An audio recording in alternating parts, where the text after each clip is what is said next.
Maniniwala ka kaya kapag sinabi ko sa'yo na 5 fudge bar lang ang ginamit ko dito sa DIY ice cream cake ko na ito mga mare ko? Ayan, napakasarap diba? At ang dali lang gawin yan mga mare ko, promise. 5 fudge bar lang ito na kahit anong flavor pwede dyan. Ayan, bali binalatan ko lang siya at gumamit ako ng ganitong cake molder. Nabibili lang yan dyan sa online. Ayan, nilagay ko yung link dyan sa description box. Ayan, tapos dinurog ko lang siya. Gagawin natin itong pinaka-base ng cake natin mga mare.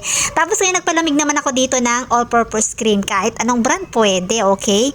Tapos, i-whisk ko lang ito. Kung wala kayong mixer, pwede itong whisk na to. Pero kung may mixer kayo, edi mas maganda. Mag-mixer na lang kayo.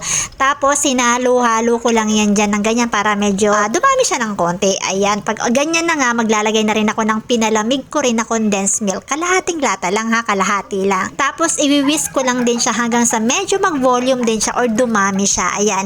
So, kapag ganito na nga mga mare ko, ayan, dumami na siya. Pwede na yan. Okay?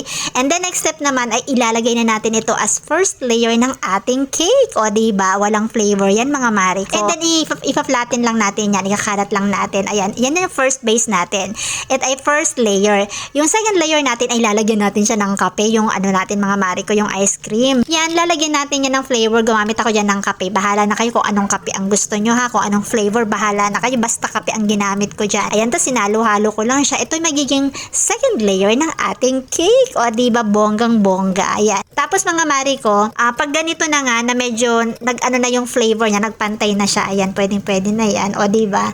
Ayan, ilalagay na natin siya as second layer ng ating ice cream cake. O, diba? May iba na yung kulay. Ayan. Pero kung gusto niyo naman gumamit kayo ng chocolate na ano, let's say Milo, ayan, bahala na kayo dyan. Ayan. Basta ako, kape ang gusto ko dahil coffee lover nga ni ako mga mare. So, ngayon, lalagyan natin ito ng decoration mga mare ko, toppings. Pero ito, bago muna yan, ay, ayan, nilagyan ko lang siya ng ganitong design. Ayan, kung gusto niyo ng ganyang design, ay lalagay ko na rin yung link niya na ginamit ko.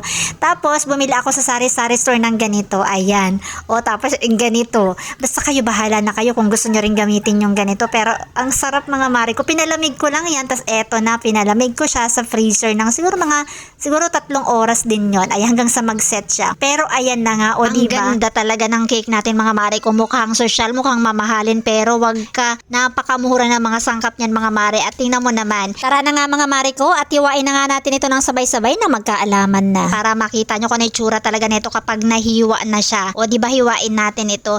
Medyo ganyan lang siya. Tamang-tama lang yan. Alam mo ba? Kandila na lang kulang yan para mag-celebrate ka. Ayan. Ganyan siya. O, diba? Ang social ng atake niyan. Ang social ng itsura at ng kulay niyan. Ayan. Yan. Kung nagustuhan mo nga rin to ay paki-like, paki-share na rin mga mare ko. At syempre, thank you for watching. Try nyo na rin to. Bye-bye you.